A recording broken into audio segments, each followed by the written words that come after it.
आणि आता पुण्यातल्या टॉप 9 बातम्या आपण बघूया।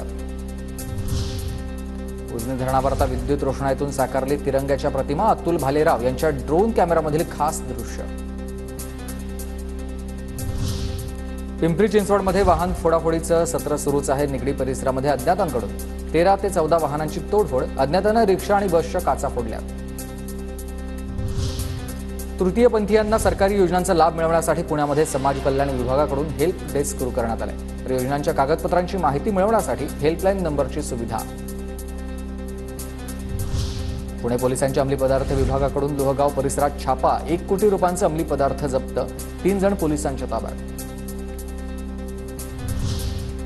पुणे शहरात 2 पोलीस निरीक्षक, 10 सहाय्यक पोलीस निरीक्षक आणि 11 पोलीस उपनिरीक्षकांच्या अंतर्गत बदल्या। तर पुणे पोलीस दलात बदल्याचं हे चित्र आपण बघतोय।